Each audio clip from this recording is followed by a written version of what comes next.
Bueno, ya les habíamos anunciado que hoy es viernes de la tesitura de Tesiture con Teresa Rodríguez de la Vega, quien ya está por acá. ¿Cómo estás, Tere? Aquí estoy, pero se me acaba de caer mi pluma. Gracias. Hola, muy buen viernes. Hola, audiencia. Hola, Román. Hola, Caro. Muy contenta de andar acá con ustedes. Qué bueno, Tere. ¿De qué vamos a hablar hoy?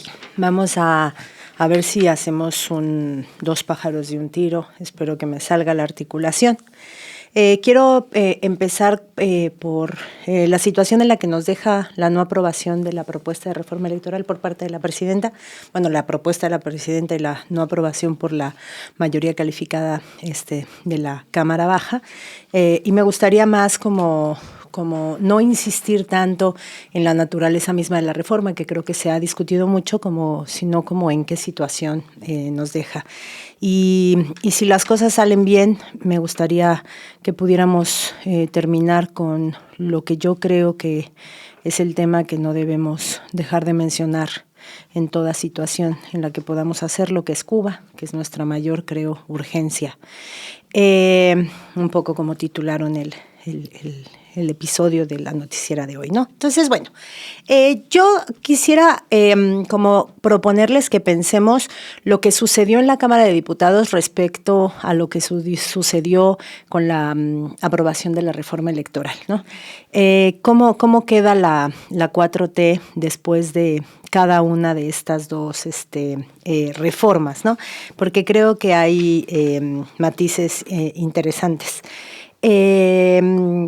Parecería que de una victoria legislativa apabullante, que fue la de la reforma al Poder Judicial, la 4T quedó relativamente desperfilada por la forma en la que se tuvo que dar, sobre todo en el Senado, y la espectacularidad que adquirió pues la adhesión de Yunes de último momento, como el famoso voto 86. Entonces fue como una situación en la que la forma opacó un poco la progresividad del contenido, ¿no? O sea, como que la forma nos dejó con un mal sabor de boca, así como de, ¡y qué bueno que tenemos reforma electoral! Pero Y en cambio lo que pasó el otro día fue una derrota legislativa, la primera derrota legislativa en tiempos de la 4T, después del Plan C, post Plan C, porque las derrotas legislativas en tiempos de López Obrador eran frecuentes, ¿no? Cuando no se había logrado la mayoría calificada, pues cada vez que se intentaba impactar a la Constitución, el bloque de la oligarquía, todavía representado con muchas curules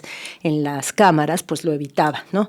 Y de ahí el Plan C y la historia que todos conocemos, ¿no? Entonces, la primera derrota legislativa por constitucional, de reforma constitucional, post Plan C, al contrario, nos deja con un muy buen sabor de boca. Entonces es como raro, ¿no? O sea, una victoria legislativa muy aplastante y muy crucial para el proyecto político de la 4T, que era la reforma al Poder Judicial, nos deja como con un sabor agridulce, y una derrota nos deja con un buen sabor de boca, y hay que entender como por qué, ¿no? Y para entender por qué, me gustaría traer a colación y a la mesa al buen Gramsci. Siempre el buen Gramsci nos da como lugares desde donde pensar las cosas. Y Gramsci acuñó una distinción muy interesante entre lo que él denomina la gran política, la alta política, y lo que él denomina la pequeña política. Definida esta última como la política de la intriga que sucede ni siquiera en las curules de los parlamentos, sino en los pasillos de los parlamentos, en las oficinas, en el tras bambalinas, ¿no? Fíjense, les leo una cita. La gran política comprende las cuestiones vinculadas con la función de los nuevos estados, con la lucha por la destrucción, la defensa, la conservación de determinadas estructuras orgánicas económico-sociales. La pequeña política comprende las cuestiones parciales y cotidianas que se plantean en el interior de una estructura ya establecida, es decir, ahí nunca se ponen a discusión los cambios de la estructura, sino como el día a día de una estructura ya establecida, debido, y fíjense qué pertinente, debido a las luchas de preeminencia entre las distintas facciones de una misma clase política. aparece la idea de la clase política. Pues ponía yo en mis redes el otro día que se dio la votación en la Cámara de Diputados, que bueno, pues fue una victoria de la pequeña política contra la gran política, y sin embargo, reitero, es una derrota de la gran política, de la alta política, la política de altas miras, ¿no? Que nos deja con un buen sabor de boca respecto a una 4T que dijo en boca de la presidenta hoy en día: no es el consenso por el consenso. El consenso no es un fin en sí mismo. Y en eso ni siquiera le está replicando a las bancadas que protagonizaron el rechazo a la propuesta, sino que en realidad le está hablando a los monreales de su partido, ¿no? Es decir, no vamos a construir el consenso a cualquier costo, no a costa de traicionar el rumbo, en términos generales, que las personas avalaron con su voto en las urnas en el 2024, ¿no? Entonces, es raro porque, reitero, en la reforma al Poder Judicial se aprobó contenido de la gran política, de la alta política, una reforma a la estructura misma de uno de los poderes de la Unión, ¿no? Del Poder Judicial, pero la forma en la que se hizo comprometió tanto mecanismos de la intriga de la pequeña política del tras bambalinas, este juego de prebendas, que eso opacó la progresividad y el contento que nos dejó la dirección que tomó la reforma al Poder Judicial, ¿no? Entonces, una cosa de forma opacó el contenido. Y al contrario, ahora una cosa de forma nos dejó contentos, aun cuando no se hubiera podido alcanzar. Y nos dejó contentos porque perfiló políticamente a la 4T y perfiló políticamente al obradorismo al interior de Morena. Es decir, fue muy clara la distinción entre la narrativa gubernamental desde Palacio Nacional, en donde la presidenta dijo: esto es a lo que nos comprometimos y no es negociable, y la narrativa de un Monreal que no hay mejor postal de la pequeña política de Gramsci que la escena que seguramente todas vieron el otro día, donde Monreal está con una grandísima sonrisa riéndose acá entre compadres diciendo: yo en realidad todavía soy cenecista. Esa es la pequeña política gramsciana, ¿no? La de la intriga, la de las inercias de una clase política que ha topado con la posibilidad de defender tras bambalinas en el pasillo, en la intriga, sus intereses como élite en el poder. ¿Cómo quedamos? ¿Cómo nos deja esta situación paradójica en la que una derrota, la primer derrota legislativa, muy paradójicamente perfila políticamente más a la izquierda y deslinda al proyecto gobernante de rémoras indeseables, que buscan solo hacer prevalecer privilegios? ¿Cómo interpretar este momento paradójico en que en la primera derrota legislativa importante de la 4T en tiempos post-Plan C nos deja, ¿no? Creo que la presidenta ahorita plantea el Plan B. A mí me parece que el Plan B parecería estar como apelando a que en esta legislatura se avance en alguna dirección, sobre todo de eficientar los recursos del aparato electoral y del aparato representacional de la federación, ¿no? Este comparativo que planteaba hoy en la mañanera de cuánto cuesta una curul en un estado como Colima y cuánto cuesta una curul en un estado como Nuevo León, ¿no? Es decir, de alguna manera tenemos que racionalizar el uso de recursos para que podamos poner un dique en las inercias en las que la clase política lo que está buscando es la manutención de sus privilegios, ¿no? Del cuadro de privilegios que se han ido fraguando poco a poco a lo largo del tiempo. Pero yo soy una convencida de que la presidenta no está viendo a esta legislatura y está intentando, muy en el estilo de la alta política, de la gran política gramsciana, ver un poquito más allá. Y creo que lo que la presidenta acaba de hacer es un poco la jugada que hizo Andrés Manuel López Obrador en torno al Poder Judicial. Lo que hizo López Obrador, que hizo insostenible la estructura pasada del Poder Judicial, es poner en la mira de la opinión pública y de la censura popular las viejas componendas del privilegio del Poder Judicial, ¿no? Los puso en la mira, los puso en el centro del debate. La nación tenía muchos asuntos, pero la indignación popular, Andrés Manuel decidió y dijo, voy a poner al Poder Judicial ahí en medio. ¿Por qué? Porque se requiere para generar el ánimo político de censura popular que después se expresará en las urnas en forma de un apoyo mayoritario al proyecto de reforma constitucional, ¿no? Y creo que la presidenta acaba de hacer exactamente lo mismo con la actual inercia de la clase política. Y al hacerlo, hace una jugada, según yo, muy atinada. No solo está poniendo está dinamitando por la vía de los hechos, está dinamitando la alianza con el PT y el Verde. Les deja muy difícil al PT y al Verde seguir en una posición de fuerzas como componentes de la alianza gobernante, ¿no? Después de esto, les deja muy difícil.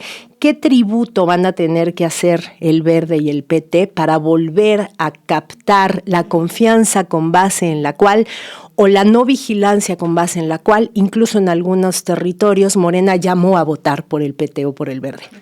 ¿Cómo lo van a hacer? ¿Cómo va a operar el PT en Oaxaca, por ejemplo, donde tiene capacidad de incidencia en la movilización del electorado, después de que abandonó uno de los proyectos que se prometieron en campaña? ¿Qué va a hacer el Partido Verde Ecologista en Chiapas o en San Luis Potosí, ¿no?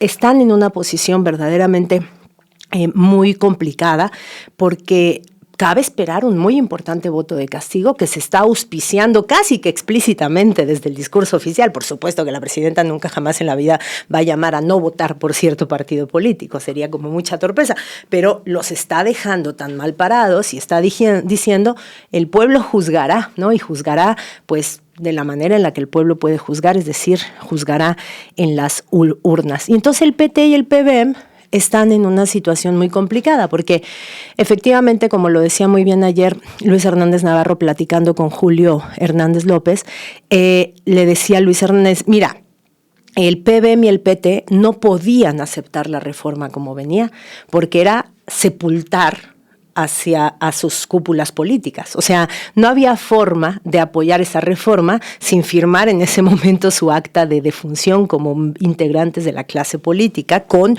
una situación privilegiada que no se desprende de apoyo popular ni de trabajo en territorio, sino de su pertenencia a la clase política, punto, ¿no? Entonces, a la cúpula, ¿no? Entonces, pues era ceder demasiado, ¿cierto? Pero no estando dispuestos a repensar sus organismos políticos, ¿no? Y su posibilidad de manutención en la clase política, en realidad al no ceder, no sepultaron a su clase política, sino que sepultaron a sus partidos. Porque cabe esperar un voto de castigo que muy probablemente, por lo menos en el caso del PT, arriesga el registro mismo. Hay que ver cómo se comportan los electorados, en donde como el partido rémora aliado logró colocar a un ejecutivo, pues eso les faculta echar a andar una maquinaria clientelar de cara a las siguientes elecciones que podría poner a Morena en dificultad. Por ejemplo, en San Luis Potosí, allí es donde se está diciendo no al nepotismo, y entonces si el Verde sale diciendo, pues no por Morena, pero se puede por el Verde, ¿no? Pues a ver qué tanto el aparato del Estado no es utilizado como aparato electoral, y ahí Morena tendría dificultades. Pero no es el caso del PT.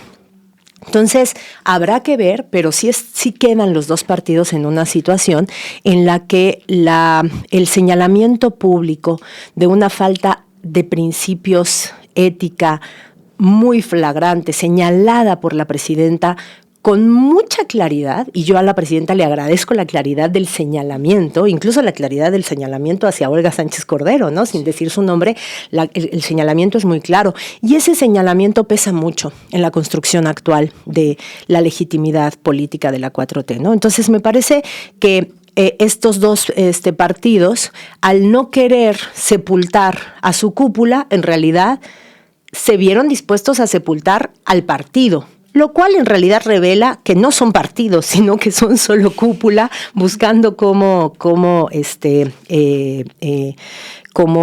sobrevivir. Porque además, si algo tenía la propuesta de reforma electoral, que estaba muy acotada en muchos sentidos, en muchas dimensiones, si algo tenía es que era un muy buen incentivo para hacer la vida interna de los partidos democráticamente más saludables, para consolidar su estructura como partidos. ¿Por qué? Porque si tú amarras la representación proporcional, las famosas plurinominales. Si tú amarras la composición de la representación proporcional al trabajo en territorio, es decir, que parte importante, que todo el que llegue a una curul haya pasado por territorio y que parte importante haya sido candidato en un distrito determinado, tú en realidad estás amarrando la conformación de los partidos a las estructuras de toma de decisiones del instituto político que son los partidos. Es decir, cómo se definen en el verde las candidaturas, cómo se definen en el PT las candidaturas, ¿no?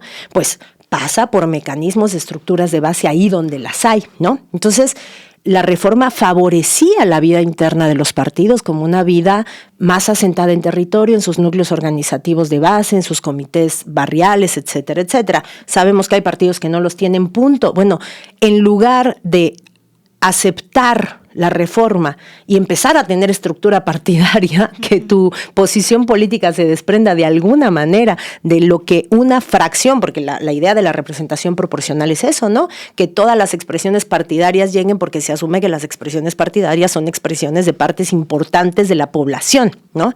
El problema de estos partidos, que no son partidos, sino cúpulas partidarias, es que no tienen ese arraigo, no tocan cable a tierra, no tienen cable a tierra, ¿no? Y la reforma era una manera de que la tuvieran y decidieron no tomarla, y en eso demostraron que no son partidos, sino que son cúpula partidaria, ¿no?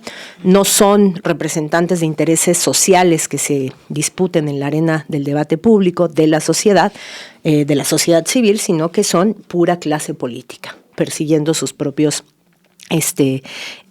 intereses, ¿no? Creo que entonces estamos en un buen momento. Creo que la presidenta dejó un muy buen momento, porque más allá de lo que suceda con el Plan B, que ni siquiera se acaben de entender cuál es su margen de maniobra. Yo he escuchado muchas voces al respecto de qué tanto se puede incidir, por ejemplo, en la optimización de los recursos, o qué tanta optimización de los presupuestos se puede dar sin reforma constitucional, sin que después puedan aducir una anticonstitucionalidad, una acción de inconstitucionalidad, ¿no? Pero bueno, yo creo que el Plan B no es la tirada. Yo creo que la tirada es colocar en el centro del debate la necesidad de contrarrestar la inercia de una clase política que se cuida a sí misma, que ya no es un espacio en el que se dirimen los proyectos sociales en disputa, sino que tiene una dinámica propia. El voto mayoritario de todos los que no son Morena, en contra de la reforma electoral, la reforma político-electoral, manifiesta una muy hábil jugada de la 4T en la que dice: la clase política son ellos, no nosotros. La clase política como inercia son ellos. Y de pasada salieron embarrados los monreales, en donde votaron a favor de la reforma, pero la operación de la pequeña política que hicieron y todos los gestos los dejan en el mismo paquete en la censura pública, que es un poco lo que sucedió en días pasados. Yo me imaginaba la votación del otro día, Caro, como el antes y después. ¿A poco no todo el mundo sabe que hubo un antes y un después el día que Norma Piña decidió no pararse? Ese día algo pasó en el país, en términos como de la claridad con la que se supo que era importante desmantelar la soberbia con la que el Poder Judicial podía pararse frente a los procesos de arribo de causas populares al poder político, ¿no? Había que cambiar algo. Y ese día fue un antes y un después. Fue un error de Norma Piña que le costó felizmente muy caro, ¿no? Pues yo creo que lo que pasó el otro día en el Congreso es el momento en el que la clase política no se levantó. Es como si toda la clase política hubiera hecho lo que Norma Piña hizo en aquella ocasión, no como reverencia hacia el poder presidencial, no me malentienda, gente. lo que estoy intentando decir es que fue una manifestación explícita de que si se pueden atrincherar en contra de la voluntad popular, lo van a hacer, en cuidado de sus intereses. ¿Qué es lo que hizo Norma Piña en aquella ocasión? Y además, pues, consecuentemente en toda su actuación posterior. Y eso creo que deja las cosas en un ánimo político muy interesante de cara al 2027, a la reconfiguración de poderes políticos y de fuerzas políticas en el 2027, que solo espero que no se resuelvan en última instancia con prebenditas y tricuñuelas en la pequeña política. Es decir, que las dos fuerzas que están pugnando obtener registro como por partidos políticos y que estarían cercanos a Morena, no estén en realidad ofreciéndose, como el nuevo PT y el nuevo PBM, ¿no?, en acuerdos de cómo rescatamos nuestra posibilidad de incidencia, que no está fundamentada en nuestro trabajo territorial y nuestro expresar posiciones políticas de sectores de la sociedad, sino en nuestra posibilidad de continuar como élite. Pero me parece muy, muy interesante. Y en ese sentido me lo llevo a un otro molino que creo que conviene pensar, porque en el terreno del marxismo ha habido muchos debates respecto a cómo intentar hacer que en momentos de ascenso de causas populares, ¿no?, se puedan contrarrestar los procesos de inercia que consolidan clases políticas que dejan de tener conexión, que se divorcian de esa como emergencia popular que arriba a posiciones de poder por la vía electoral o por la vía insurreccional, no importa. El problema es que por la vía en que tú llegues al poder, después ejerces el poder. Y entonces una de las cosas que empieza a suceder es cómo le hacemos para contrarrestar las inercias que hacen que el estar en el poder se vuelva fin en sí mismo y que haya una clase en el poder que se divorcie de las causas populares que lo llevaron al poder, por la vía insurreccional o por la vía electoral, no importa, ¿no? Más allá de esa discusión que ha sido también muy nutrida y muy interesante en el marxismo, pero no nos interesa aquí. Entonces, ¿cómo hacemos para que la inercia hacia la pequeña política, diría Gramsci, no le gane el ritmo a los procesos de transformación auspiciados por una irrupción de un movimiento popular, ¿no? O si lo llevamos a mi siempre citada Rosa Luxemburg, ¿cómo evitamos que un proceso de irrupción de los intereses populares a las tomas de decisiones públicas no caiga en lo que ella denominaba la degradación propia del parlamentarismo burgués?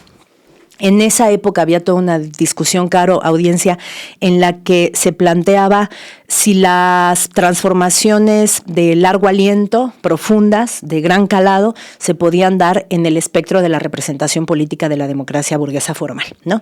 Y entonces Rosa Luxemburgo decía que era una cosa demostrada históricamente en el proceso de la Revolución Inglesa, en el proceso de la Revolución Francesa, que no, que el parlamentarismo es un mecanismo de transformación que siempre topa con pared cuando ya es momento de atacar privilegios que materialmente sí socavan las bases de la explotación. Y entonces que ahí siempre va a topar con pared.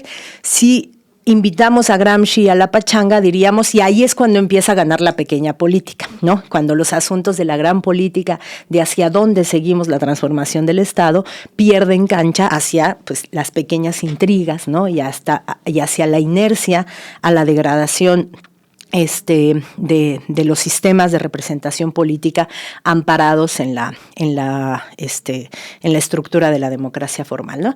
Y entonces, ¿cuál ha sido la vacuna que en otras expresiones de arribo de intereses de la masa, intereses populares, intereses de la clase obrera, díganle como le quieran decir, de las clases subalternas, no importa qué nombre le pongamos, pero cuál ha sido la forma en la que se ha intentado contrarrestar esta inercia a que acabe ganando el parlamentarismo o acabe ganando la pequeña política? Pues ha sido el mantener conviviendo los mecanismos de representación política formales, ¿no?, con el pueblo organizado. Si nos vamos a modelos más clásicos, pues eran los soviets, ¿no? Es decir, el poder popular de los consejos obreros, que era un poco lo que Rosa Luxemburg anteponía al parlamento, ¿no? El parlamento solito se va a degradar necesitamos garantizar que lo impida sea el pueblo organizado en sus consejos obreros, ¿no? Un poco pensando también en la forma en la que adquirieron los soviets en la Unión Soviética, ¿no? O si lo pensamos y vamos latinoamericanizando un poquito el debate, si lo pensamos en Venezuela son las comunas, ¿no? Es decir, la transformación no solo está garantizada, podemos tener muchas discusiones acerca de los alcances reales de los procesos de transformación en la revolución bolivariana, no es el tema ahorita. Mi tema es cuáles han sido las formas en las que procesos de ascenso de intereses populares al poder político han intentado contrarrestar o hacer un contrapeso a las dinámicas inerciales de la clase política que al final de cuentas se acaban cuidando entre ellos y ellas, ¿no? Entonces, en Venezuela son las comunas, verdaderos núcleos de poder popular asentados en territorio, que en muchas ocasiones han sido las que han logrado evitar procesos de degradación del proyecto político, en ese caso de la Revolución Bolivariana, por muchas contradicciones y críticas que le podamos hacer. O la estructura del poder popular en Cuba, ¿no? Hoy Díaz-Canel decía, esto es una decisión colegiada, ¿no? Comandante en jefe, yo, Díaz-Canel, pero colegiadamente con las estructuras del partido y del poder popular. Y claro, esos mecanismos de representación que no se divorcian vía mecanismos de democracia formal y llegan a los parlamentos o a los ejecutivos, sino que habitan en el territorio y que hacen que el Estado habite en el territorio, pues son el contrapeso a las inercias pues, degenerativas, endémicas al ejercicio del poder, ¿no? Y eso no lo tenemos. No tenemos nada parecido. ¿Por dónde podríamos empezar a construirlo? Porque ahorita lo que la presidenta hizo fue poner el tema de la constitución de la clase política y de cómo se están cuidando los privilegios entre ellos, ¿no? Todos menos nosotros, y eso está muy bien, qué bueno. Pero solo se nos apela como electorado, se nos está convocando al castigo electoral en el 27. Ok, de acuerdo, pero a ese castigo electoral deberíamos ser capaces de irle acompañando desde procesos organizativos que sean un poder político no parlamentario. Sí, no sé si estoy siendo clara. Y yo creo que, por ejemplo, el otro día que hubo otra vez Consejo Nacional de Morena, pues nuevamente fue algo que se decidió no tratar. ¿Cómo hacemos que Morena sea más partido que todos los partidos que existen, en el sentido de que tenga estructuras de poder territorial que en los hechos sean contrapeso de los procesos de elitización de su propia clase política? ¿Cómo hacemos que la base de Morena sea el contrapeso más importante para Monreal, para Dan Augusto? ¿Cómo se hace? Y yo creo que eso deberían estarse pensando, más allá de pues, la importancia de que los núcleos no adheridos a Morena como instituto político o como partido político y que piensan que su arena de incidencia no es la partidocrática, pues tienen la responsabilidad también de pensarse como contrapeso, ¿no? Pero por lo menos la fuerza gobernante tiene ahí un pendiente de cuál es su contrapeso. Siempre va a ser electoral. Siempre va a ser la clase política nos juega un revés. Y entonces nos vemos en las urnas. Habría que tener mecanismos organizativos previos a las urnas, ¿no? Porque además con la composición actual, no habiendo reforma electoral, la composición actual obliga a Morena a establecer alianzas que esperemos no se vuelvan a tejer en el terreno de la pequeña política, ¿no? Y esta, creo que va a quedar medio forzado, pero no me importa, lo voy a meter, así sea con calzador, porque no podemos dejar de hablar de Cuba. Y yo creo que actualmente no hay tema más crucial estando en el lado del mundo donde nos tocó estar, porque el genocidio en Gaza continúa, porque la incursión militar en Irán continúa, porque apenas ayer hubo un evento muy cruento del proceso de academicidio implicado en los procesos genocidas, ante el cual nuestras universidades continúan calladitas, ¿no? Ayer otra vez director de una facultad fue quirúrgicamente eliminado, ¿no? Y una universidad bombardeada. Digo, cosas están pasando, pero nuestro asunto por donde nos tocó estar en el mundo y por la historia que une a nuestros dos pueblos, creo que es Cuba. El asunto que no podemos dejar de mencionar. Y en ese sentido no creo que haya asunto más importante de la gran política hoy día. No hay asunto más importante de la gran política que no sea Cuba. Y de hecho, de cara a lo que está pasando en Cuba, casi que te podría decir, Caro, que cualquier otro asunto es postergable. Cualquier otro asunto es postergable. Y creo que esta lectura que he escuchado por aquí y por allá en términos como de la presidenta tiene que ser muy responsable de cara a lo que amenaza Trump y entonces hay que tener eso como variable, yo creo que deberíamos tener otra cosa como variable. Y nuestra otra cosa como variable es que el imperio acaba de sentar a Cuba a dialogar. En un diálogo que no puede ser sino desigual. Tú no puedes dialogar con quien te está ahorcando. ¿Cómo le hablas? Así metafóricamente es que te están apretando el cuello. ¿Cómo le hablas a la persona que te está ahorcando? Entiendo el sentido de responsabilidad con el que el presidente cubano Díaz-Canel salió a dar la declaración que dio, pero no son buenas noticias, Caro. No son buenas noticias que Cuba tenga que hablar con su extorsionador. No son buenas noticias porque eso nos da testimonio del nivel de urgencia con las que se están viviendo las cosas. Y en este sentido, y agradeciendo la generosidad con la que el pueblo cubano le agradece a México los esfuerzos por acopio, por enviar ayuda humanitaria, creo que hay que insistir que hoy en día la variable es Cuba.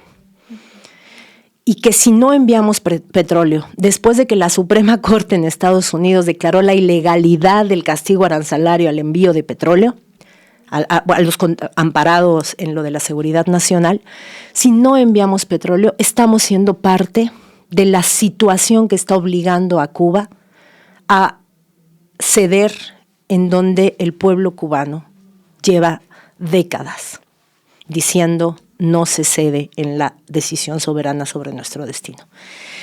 Y en ese sentido creo que sigamos apoyando solidariamente todas las campañas de acopio, inventémonos más cosas. Yo estaba escuchando la entrevista que hacías hace rato y se me ocurría que hay que hacer algo rápidamente para acelerar el proceso de transición energética en Cuba, para que el chantaje petrolero no sea tan poderoso, ¿no?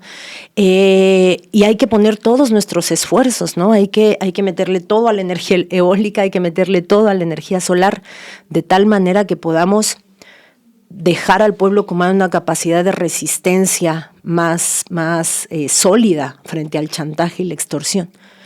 Todo eso está bien, pero lo que urge después de 3 meses, que a Cuba no entra una gota de petróleo, es que mandemos petróleo a Cuba.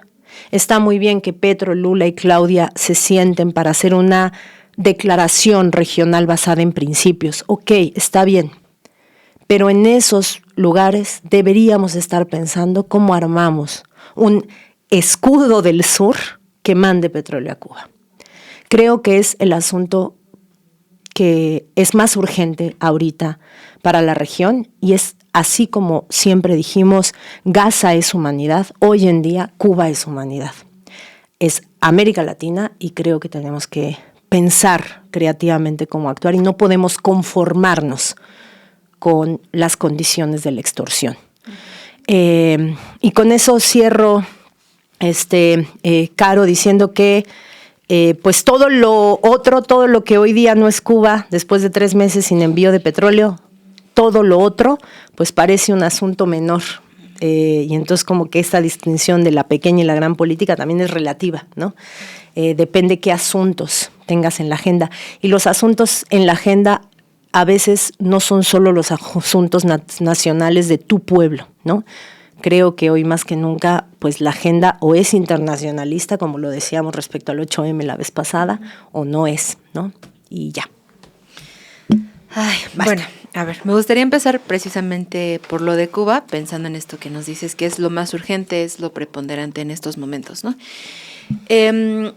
Yo me quedé pensando desde que en los primeros minutos después de esta información ya confirmada por Díaz-Canel sobre estas conversaciones, la información mayoritariamente que encontré o las expresiones, porque claro que el algoritmo también está dirigido hacia ese lado, es llevarlo por la derrota entonces, ¿no?, del proyecto socialista cubano, y entonces como a Díaz-Canel no le tocó de otra, e incluso ridiculizarlo. Esto que nos dices sobre nunca perder de vista quién es el extorsionador, el matón, el que desde hace 60 años sistemáticamente está ahorcando a la isla, ¿no? Y en ese sentido nunca van a ser buenas noticias, ¿no? ¿Cómo podemos seguir manifestando eso y nuestro repudio también ante este bloqueo criminal y herramienta genocida, pero al mismo tiempo, por ejemplo, no llegar, porque también vi, ¿no?, como ciertas comparaciones entre lo que sucedió con este infame escudo de las Américas, de la total humillación de estos vasallos, a lo que está haciendo Cuba, ¿no? Díaz-Canel creo que también en la pronunciación que hace es como eso que tú refieres, ¿no? El decir, tenemos 3 meses sin hidrocarburos. Lo que también mencionas, ¿no? Es una decisión conjunta, y creo que también la manera en la que efectúa este discurso es poniendo siempre delante que la preocupación esencial es la vida de los cubanos, que hoy está en riesgo por este bloqueo criminal, ¿no? ¿Cómo podemos eso, o sea, abonar también al discurso, a la discusión, a esto, sin llevarlo a ese otro lugar ruin que busca, yo creo que sin justicia, equiparar este diálogo, si es que puede haber un diálogo con quien te está matando, con pues esta sumisión completa de estos países, sí, que abiertamente están subordinados a Estados Unidos, de manera voluntaria, pues. Creo, Caro, que primero lo que habría que hacer es distinguir entre el temple y la actitud de un mandatario y el temple y la actitud de un obedientario. Lo que vimos el otro día con el escudo de las Américas, que además incluso de verdad la estética, o sea, la estética es como si hubieran puesto a los guionistas más chafas de las peores películas de DC, o sea, así la peor película, ese me diseña el escudo, así como una cosa que nos hace pensar un poco en la Liga de la Justicia, en la estética de esos escudos, ¿no? Entonces, si nosotros vemos toda la escenificación del otro día, pues vimos, no sé si han visto un videíto que puso la embajada de China, en donde el águila encierra las palomitas, ¿no? Un poco sí, ¿no? Es decir, fue la humillación decidida como puesta en escena y aceptada por estos obedientarios, ¿no? Es decir, incluso gestos que no son para nada fortuitos, ¿no? Que no son azarosos, el gesto de decir yo no voy a aprender su maldito idioma, y las risas de todos los asistentes al respecto, la decisión de poner a la obedientaria, no son mandatarios, la obedientaria de Trinidad y Tobago, me parece, en la esquina, así es como todo un performance de lo que somos, ¿no? Somos misóginos, somos lacayos del imperio, nuestro jefe va al centro, puede darse el lujo de burlarse de nosotros, de nuestro idioma, y nosotros no solo tragamos sapos, sino que respondemos con una sonrisa, con una risa reverente, y la actuación, digamos, de Díaz-Canel en esta declaración pública, o también de Delcy Rodríguez los últimos meses, ¿no? Desde el secuestro del presidente Nicolás Maduro. Creo que son absolutamente distinguibles como actuación. Tenemos dos mandatarios, Delcy Rodríguez y Díaz-Canel, que son mandatarios por la vía de expresar un proceso que tiene arraigo social y popular y que tiene identidad política, y que se han visto obligados, con la complicidad de la comunidad internacional, creo que hay que decirlo. Puede ser una complicidad arrebatada por la vía del chantaje y la extorsión, ok, pero es complicidad. O sea, es complicidad. Estamos siendo cómplices de que Estados Unidos pueda sentar a negociar a expresiones de poder popular con las que podemos o no tener diferencias, no es lo que importa. Expresiones soberanas de poder popular, sentar a la mesa a diálogos absolutamente desiguales y absolutamente extorsivos que de ninguna manera pueden ser considerados una buena noticia.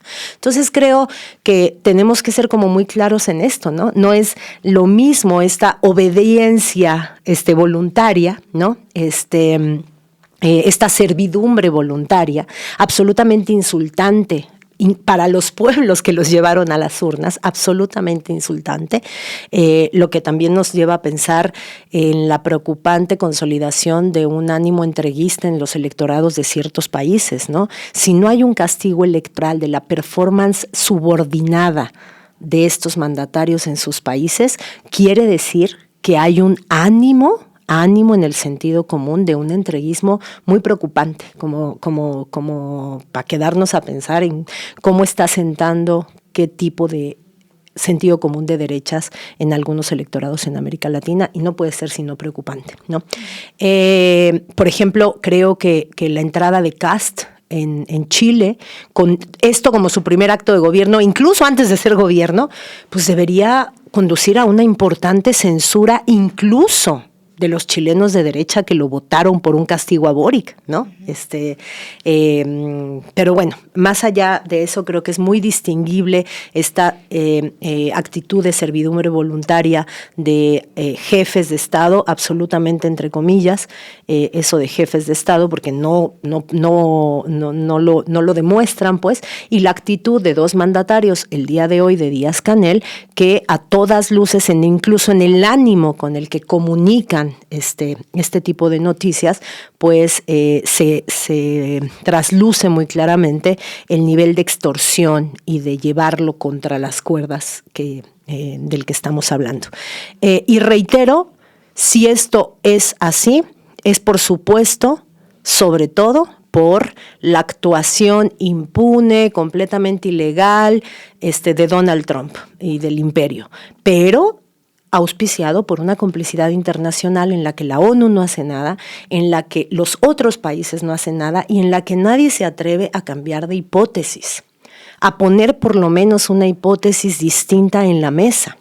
Y la hipótesis distinta en la mesa es, después de la decisión de la Suprema Corte de Justicia de Estados Unidos, intentar establecer vínculos con las otras fuerzas en Estados Unidos, incluido su Poder Judicial, incluido el desgajamiento de su consenso judicial, porque en esa decisión votaron en contra de Donald Trump jueces que él había puesto. Entonces, aprovechar esas fisuras para enviar petróleo a Cuba. Esa debería ser internacionalmente la mayor prioridad en este momento de los gobiernos de México y de Brasil, e incluso del de Colombia, que hay que reconocer que está en medio de un proceso electoral que hace que haya procesos intestinos que legítimamente digan, espérame tantito. Pero yo creo que la situación de urgencia del pueblo cubano no admite ningún espérenme tantito. No hay asunto nacional que justifique que dejemos de pensar cómo le hacemos para mandar petróleo a Cuba. No lo hay. Precisamente ahora que mencionas a estos tres países, y lo hemos visto frente al genocidio contra el pueblo palestino, y también mencionas esta complicidad, ¿no? Y lo muy criticado que ha sido, para empezar, el no nombrarlo como genocidio. Hoy saca México, Colombia y Brasil un comunicado, y si me permites, claro. Es muy breve. Dice: los Estados Unidos mexicanos, la República de Colombia y la República Federativa de Brasil reiteran la necesidad de que las diferencias entre estados se resuelvan mediante la diplomacia internacional en consonancia con los principios de solución pacífica de las controversias. En ese sentido, consideramos indispensable que el actual conflicto en Medio Oriente se declare un cese al fuego inmediato para abrir espacios efectivos al diálogo y la negociación. Expresamos nuestra disposición de contribuir a los procesos de paz que generen confianza para avanzar hacia una salida política y negociar el conflicto.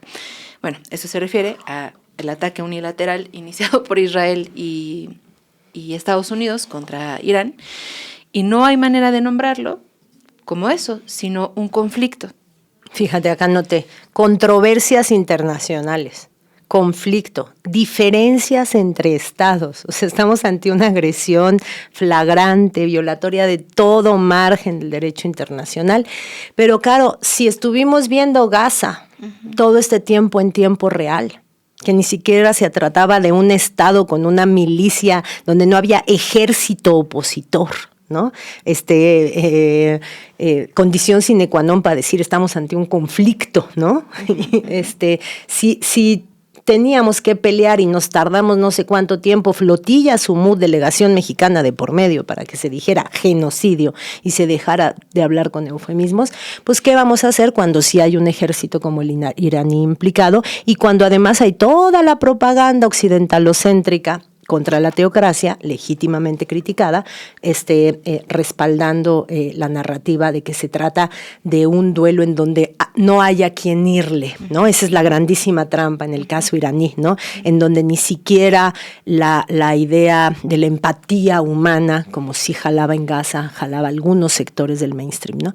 Entonces, estamos en una situación muy complicada en donde la articulación trilateral, en este caso, de no solo 3 países con gobiernos progresistas. En América Latina está sucediendo, Caro, que los 2 países económicamente más importantes de la región y con un lugar más estratégico en la geopolítica internacional por la relación de Brasil con Cuba, con China, perdón, y por la relación de México con Estados Unidos, es decir, y Colombia, que no es una economía menor, ¿no? Es decir, estamos hablando de países altamente poblados, con muchos recursos naturales y con una situación de coordinación económica y de interdependencia económica con las 2 potencias en pugna, Brasil con China, México con Estados Unidos. No cualquiera 3 sacan una declaración trilateral que no dice nada, Caro, porque no dice nada.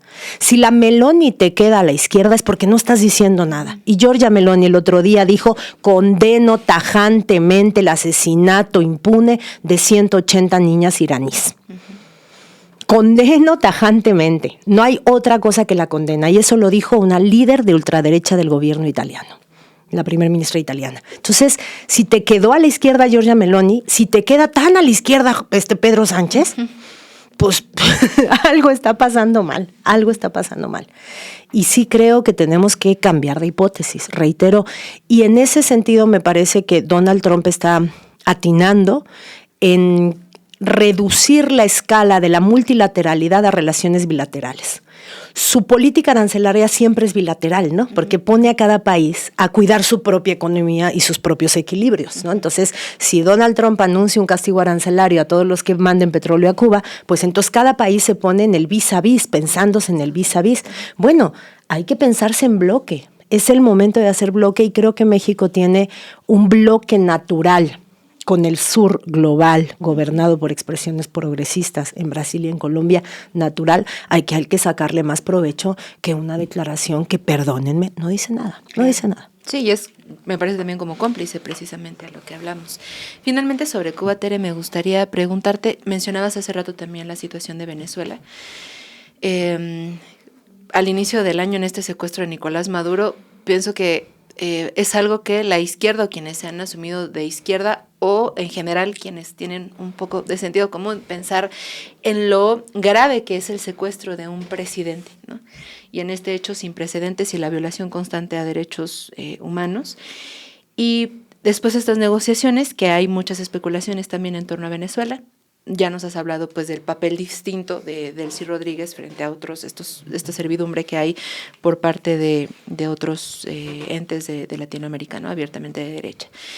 ¿Cómo le hacemos, Tere, para también, digamos, acompañar, ¿no? Tanto la lucha de resistencia histórica de Venezuela, también la lucha de resistencia histórica de Cuba, sin ponernos tampoco nosotros como al centro de la discusión, ¿no? Y hacer que se trate desde nuestro punto de vista, como pensar, por ejemplo, en estos conceptos de la derrota, aunque no es una buena noticia, pero la derrota o como ya darlo todo por perdido, sino acompañar, digamos, y no dar justo, ¿no? No darnos por vencidos frente al imperio, y esto que evidente y abiertamente está haciendo, que es una extorsión, un ahorcamiento, la muerte, esta herramienta genocida que pues hoy el pueblo cubano intenta pues tener un momento para ponerse de pie. ¿Cómo podemos hacerlo también desde los medios, desde la crítica? Pues? Yo creo que hay que valorar mucho la capacidad de resistencia de los pueblos organizados, ¿no? Creo que no tenemos que hacer cuentas alegres en Venezuela, por supuesto que no tenemos que hacer cuentas alegres. El acuerdo o el conjunto de acuerdos arrancados por la administración de Donald Trump post secuestro de Nicolás Maduro. Es más, el hecho de que el regreso de inmediato de la primera combatiente y del presidente venezolano a tierra venezolana después de su ilegal secuestro y del desmantelamiento incluso de la narrativa legaloide con la que se justificó su captura, ¿no? Después de eso, el hecho de que ese no sea centro de la relación bilateral, que no sea el punto de decir, a ver, tú y yo de lo único que tenemos que hablar es de cómo vas a resarcir los daños en pérdidas humanas y materiales causados por tu incursión militar y regrésame a mi presidente y a mi primera combatiente. Es el único punto de la agenda, ¿no? El hecho de que se hayan tenido que sentar a negociar absolutamente obligados y amenazados por la flota naval estadounidense no es una buena noticia y mal haríamos de no verlo, ¿no? Así como de no, la revolución bolivariana sigue pujante, todo bien. No es cierto, no todo bien. Y en parte la posibilidad que tiene Estados Unidos hoy en día de sostener una guerra prolongada en Irán, pese a lo que sucede en el estrecho de Hormuz, tiene que ver con su capacidad de extracción de petróleo venezolano, ¿no? Entonces, no son buenas noticias y mal haríamos de no verlo, ¿no? Pero también creo que es nuestra responsabilidad reconocer los procesos de resistencia que evitaron la agenda inicial de Donald Trump. Y la agenda inicial de Donald Trump, era quitar a la revolución bolivariana del poder. Creyeron que pudieran hacerlo. Pensaron que iban a encontrar mecanismos de sublevación interna. Confiaron demasiado en las mentiras que le han contado Corina Machado y compañía, ¿no? Otra lacaya a la que le hubiera encantado estar en el escudo de las Américas y no la invitaron. Confiaron en que iban a poder hacer que cambiara el régimen y no lo lograron. Y bien que mal, la revolución bolivariana sigue dirigiendo los destinos de la nación, acotada por el chantaje gringo, sí. Pero María Corina Machado no es presidenta de Venezuela, no la pusieron. No pasó lo que sí ha pasado en otros procesos golpistas, en donde han encontrado la fórmula de que estructuras internas y poblaciones sostengan el proceso golpista. Y ha pasado muchas veces en América Latina con resultados cruentos, ¿no? Entonces, creo que tenemos que también tener la capacidad de reconocer la capacidad de resistencia que le pone diques, por lo menos diques, algunos diques a las ambiciones imperialistas de Donald Trump. Donald Trump no está contento con que Delcy Rodríguez sea la presidenta de Venezuela. No está contento. No pudo hacer otra cosa. No hay que pensar ingenuamente en que lo que sucedió con esta lancha de gente fuertemente armada que contrarrestó la Armada cubana, no hay que pensar ingenuamente de que ese evento, si hubiera sido completamente aislado, no se entiende que se echaran dada toda la maquinaria de propaganda, de matar, de la lancha civil, de la embarcación civil, ¿no? Y tampoco se pudo. No pudieron montarse en esa. Y eso fue una victoria del pueblo cubano. El pueblo cubano sostuvo una situación de no intervención, aun cuando estaba montada una provocación muy flagrantemente y con una arquitectura mediática corporativa muy, muy clara. Hoy en día Díaz-Canel está en una situación y el gobierno cubano está en una situación muy difícil y complicada, sí, y mal haríamos en no reconocerlo. Pero también mal haríamos en no reconocer que Díaz-Canel tiene el respaldo de una estructura de poder popular que está dispuesto a defender su proceso de revolución soberana. Claro. Y desde ahí Donald Trump está negociando. Uh-huh.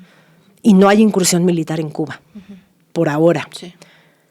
Y creo que nuestra responsabilidad es sí tener sentido de realidad, porque además estamos ante un imperio que no atiende ninguna sola regla del derecho internacional, ninguna. Ya no tenemos derecho internacional, hay que olvidarnos de esa etapa y hay que dejar de hablar incluso en ese idioma, pero pues ahí continúan los procesos de resistencia y hay que también saberlo reconocer, y ese es como un dejo de optimismo que además hace sentido que siga teniendo o permite que siga teniendo sentido intensificar, vigorizar todos los mecanismos de solidaridad internacionalista hacia el pueblo cubano, hacia el pueblo venezolano, hoy más que nada hacia el pueblo cubano que está materialmente en una situación de urgencia, y seguir exigiendo que pues Cuba sí necesita mucho acopio, pero Cuba lo que necesita es petróleo, y que mientras no le enviemos petróleo estamos siendo parte de la situación extorsiva que por lo pronto ya puso al gobierno cubano a hablar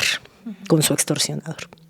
Tere, perdón por estar abusando de tu tiempo, No, pero no, está bien. te puedo preguntar una cosa más sobre esto y una más de la reforma electoral. Es que sobre esta cuestión, y ahora que bien mencionas que no haya derecho internacional, precisamente en este escudo de las Américas, una de las declaraciones de Donald Trump, también lleno de misoginia, fue sobre nuestro país y sobre la presidenta, ¿no? Él menciona que México, bueno, que la presidenta rechaza esta ayuda, ¿no?, contra los cárteles. La presidenta después, yo creo que sí, muy también frontalmente, como lo ha hecho, incluso dice, qué bueno que lo dice, porque en efecto no vamos a permitir la incursión de fuerzas militares estadounidenses, ¿no? Pero menciona, y lo ha hecho sistemáticamente, que México es el epicentro. Ya sin derecho internacional. Ya hemos sabido también que la circunstancia de México es diferente a otras latitudes por la cercanía.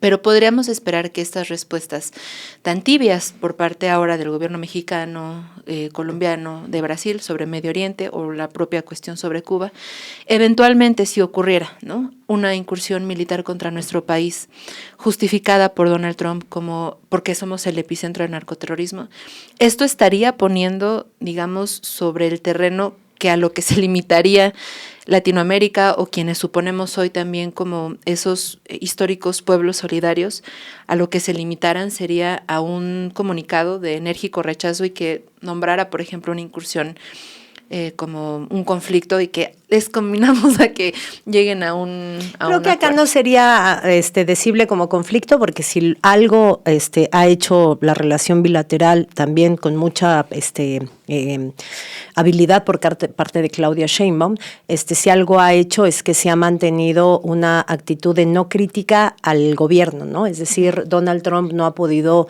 decir sobre México como país y su gobierno nada de lo que ha dicho sobre Venezuela, ¿no? Es decir, sobre todo que ella es líder del cártel tal, ¿no? Como lo inventó de Nicolás Maduro. O, por ejemplo, México representa como Estado una amenaza a la seguridad norteamericana por su, digamos, naturaleza política, ¿no? Es decir, una oposición abierta al modo de vida estadounidense. No lo ha dicho y me parece no decible, ¿no? Entonces, no sería una especie de conflicto bilateral, sino que sería una especie de incursión militar ante la inoperancia de la autoridad mexicana, ¿no? Entonces, ¿cuál sería la espectacularidad? Porque además les encanta narrar todo como si lo narrara Netflix o Amazon o así, ¿no? La serie La Reina del Sur o Narcos o lo que sea, ¿no? Pues una incursión súper exitosa en la que extraen a los 70 capos más importantes y prometen que con eso se desmantela. Pero no pueden hacerlo, Caro, porque no van a desmantelar el comercio de estupefacientes químicos altamente dañinos para la salud si no desmantelan el comercio de arma y la demanda de consumo. Ellos, que son los más importantes creadores del libre mercado, deberían saber que mientras no desmantelen el consumo no van a desmantelar la oferta, mientras no desmantelen la demanda. No hay forma mejor de desmantelar la oferta de algo que desmantelando la demanda en su lectura del libre mercado. Entonces, lo saben. Entonces, yo creo que tienen muy difícil una incursión militar en México a la manera de lo que hicieron en Venezuela, una que incida en el rumbo político del país. Me parece que la tienen muy difícil y sobre todo creo que no deberíamos actuar como si siempre estuviéramos bajo la inminente amenaza de que eso suceda, porque entonces ¿qué hacemos? Ya, pues no se muevan, porque si nos movemos cualquier cosa puede pasar. Pero lo que es cierto es que hagan lo que hagan, si hacen una intervención violatoria del derecho internacional, y ya lo hicieron. La captura del Mayo Zambada fue exactamente una operación como la de que Claudia Sheinbaum dice, eso no está bien, eso no lo permitiremos. No puede haber actuación impune de corporaciones policíacas y de seguridad estadounidenses en territorio mexicano. Y eso fue lo que pasó con la captura del Mayo Zambada y por eso no está aclarada. Sí. Eso fue lo que sucedió, sin cooperación alguna con las autoridades mexicanas. Entonces, eso que decimos puede llegar a suceder, ya pasó. ¿Qué márgenes de maniobra tuvimos para lo del Mayo? Nada, absolutamente nada. Entonces, sí estamos indefensos. Dentro de todos los indefensos, todo el mundo está indefenso ante este señor. Dentro de todos los indefensos, reitero, ahorita, los vulnerables son los compañeros cubanos y hacia allá hay que voltear la mirada. Claro, no dejaremos de hablar de Cuba. Finalmente, te puedo hacer una última sobre la reforma porque no quiero que ese tema también se quede. Tere, ayer, antier, cuando ya se me va el tiempo, pero que estábamos viendo las declaraciones, por ejemplo, del PT en unas cosas muy raras, que dijo que cuidado porque iba a haber un partido de Estado de abajo hacia arriba. No sé si quería decir como la dictadura del pueblo, no sé, pero vimos eso y también hemos visto... Hazme la buena, PT, dictadura del proletariado. Sí, ajá. Y también hemos visto a lo largo de estos días, bueno, ya lo mencionabas, por pero además te voy a decir una cosa que chistosa. Todas esas cosas que dice el PT, de verdad escupen en su ideario político y luego declaran eso, porque se supone que son maoístas. O sea, se supone que el PT viene de esa línea política. Entonces, no me explico cómo desde esa línea política ahora son así como por su boca habla la boca de Lorenzo Córdoba. O sea, no entiendo, de verdad. Sí, y con eso, también declaraciones como muy delicadas que eran muy similares, ¿no? O sea, no sabía si estabas escuchando hablar a alguien del PAN, del PRI, de Movimiento Ciudadano, por este llamado riesgo al autoritarismo. Pero de ellos lo sabemos, te digo, reitero, estos son maoístas, su bandera es rojita con amarillo, ¿sí lo han visto? ¿Se han visto la bandera del PAN? No Ajá. Se entiende. Entonces, bueno, ahora nos dices, bueno, y yo no lo había visto así, o sea, sí como esta operación hábil por parte de la presidenta de dejarlos exhibidos. Pero, y hablando finalmente del voto de castigo, que seguramente estará para 2027, ¿qué tanto también va a castigar pues a Morena? Porque la propia dirigencia, con Luisa María Alcalde, hace unas semanas aseguraba que no iba a haber división, ¿no? O sea, podemos no estar de acuerdo en esta reforma electoral, que por lo que también nos explicas es que es coyuntural. El no estar de acuerdo implica una visión de nación que no comparte el partido, bueno, ya lo sabíamos, pero que ya es explícito que no comparte el Partido del Trabajo ni el Partido Verde. Monreal también incluso se puso, o sea, decir, bueno, pues ni modo, ya sí, lo sabíamos. A otra cosa, difícil. Mariposa. Eso, de las risitas que hizo, y también en algún punto en tribuna se puso a agradecer a Moreira, al dirigente del PAN, al PRI, ¿no? Había hasta una diputada que hizo muecas así, pues no representó, pero eso, ¿no? O sea, porque en estas enunciaciones tan delicadas que hacen estos partidos y que acusan directamente a la presidenta y en general al movimiento, y representante, pues, ¿no? Como Monreal, que ya está muy desacreditado, pero que aún así, pues, representa de alguna manera a Morena, ¿no? También lo vimos con Ignacio Mier diciendo hace unos días que no se preocuparan, o sea, que pues sí está esta ruptura, pero que para 27 sí van juntos. Entonces, para 27, si no hay como una reestructura, y esto que nos hablas desde abajo, pues, precisamente, ¿no? Y esta representación también popular, o un cambio fundamental por parte del partido, que tanto además, o más incluso que al Partido del Trabajo y al Partido Verde, este voto de castigo podría afectar a Morena, y en esta falsa discusión que suele también por toda esta información que se propicia pensar, bueno, pues al final justo es lo mismo, o sea, si no distingo entre lo que dice el Partido del Trabajo con el PAN, en este voto de castigo que beneficia a estos partidos de oposición y que castiguen a Morena. Yo creo que no. O sea, fíjate, yo creo que en esto sí hubo un movimiento súper hábil, creo yo.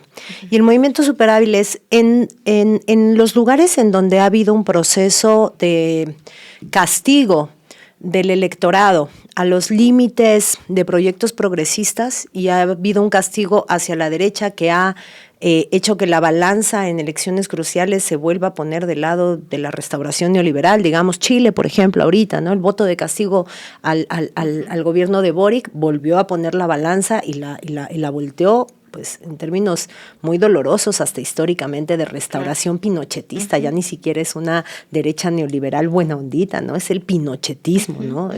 Explícito además. Pero bueno, una restauración de un pasado incluso con el que la memoria histórica del Cono Sur ya había saldado cuentas, ¿no? Entonces es muy doloroso. O lo mismo que pasa en Argentina, ¿no? Vamos a cumplir 50 años del golpe en Argentina el próximo 24 de marzo con el negacionismo de los crímenes de Estado en el poder. Históricamente son muy malas cuentas para la memoria de los pueblos latinoamericanos. Y esos procesos de encumbramiento de expresiones, incluso que son una regresión en la historia, una restauración autoritaria en estos países, esos procesos se han visto favorecidos por la proliferación de la idea de que todos son iguales. No importa por quién votes, porque todos son iguales. Y esa idea del todos son iguales, en Milei, en el discurso de Milei, se cristalizó en la crítica a la casta, ¿no? La casta política, y le generó muchísimos dividendos políticos, la crítica a la casta. ¿Qué es lo que acaba de hacer Claudia Sheinbaum? Acaba de decir, nosotros no somos casta. No todos somos iguales. En el ejercicio del poder, acaba de poner un tema sobre la mesa que fue, ya no me acuerdo cómo se llama, cuando la prueba del qué, cuando tienes una prueba empírica decisiva para ver la edad de una cosa. Ya no me acuerdo. A ver, audiencia, ayúdenme. Bueno, en otros debates se llama la piedra de toque, ¿no? Es decir, pones un material y poniendo ahí un material sabes qué es oro, qué es plata, qué es no sé qué, ¿no? O sea, así como una cosa decisiva. La reforma electoral fue esa cosa decisiva. O sea, pones la reforma electoral en el debate y haz de cuenta que como si pusieras un líquido de contraste que separa dos sustancias, clase política con intereses de clase política, algunos de Morena incluidos, fue una jugada interna también de deslegitimación de sus pasivos internos. O sea, Monreal quedó ante la propia militancia de Morena muy mal parado, ¿no? Entonces, bueno, acaba de poner, nosotros no somos casta. Y eso hace que un ánimo de sentido común que la derecha ha capitalizado desde el punto de todos somos iguales, todos son iguales, ¿quién podía capitalizarlo en México?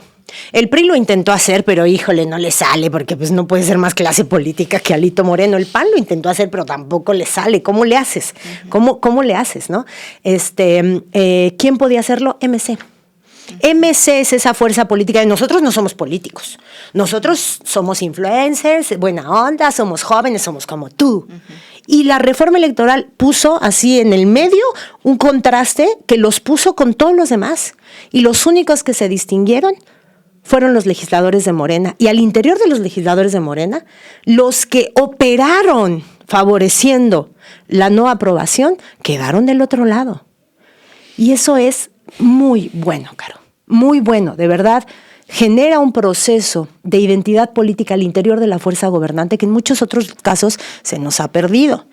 Y es lo que te digo, paradójicamente, salimos con un buen sabor de boca pese a la derrota legislativa que nos recuerda el sabor agridulce post-reforma electoral de decir, híjole, a costa de Yunes, no manches. Está bien, porque si ha habido procesos en la de que los todos son iguales, pues lo capitaliza una fuerza tipo MC. Sí. Hoy día no lo puede hacer, porque MC votó en bloque con la clase política para conservar sus prebendas de clase. Bien, nos vemos en las urnas. Acá nos dicen, puede ser la prueba de chispa o de ácido. No, también dice prueba de carbono. ¿No? Eso, la prueba de carbono, gracias. 14. Gracias, la prueba de carbono. Gracias. Muchas gracias, audiencia. Oigan, nos mandaron algunas aportaciones, pero no sé si puedo ponerlas acá. A ver, acá nos pusieron, dice, acá Carlos dice, urge, ¿quién más agradecería el envío de petróleo de México a Cuba? Sería Trump, pretexto perfecto para intervenir militarmente en nuestra nación previo a las midterms de noviembre en Estados Unidos. ¿Crees? Muchas gracias por su donación, sí, pero no creo, no coincido, la verdad. Y no sé, a veces hay que poner el cuerpo. Recuerda que si quieres ver más contenido como este, sintoniza de lunes a viernes la noticiera a las 11 de la mañana por Chamuco Media.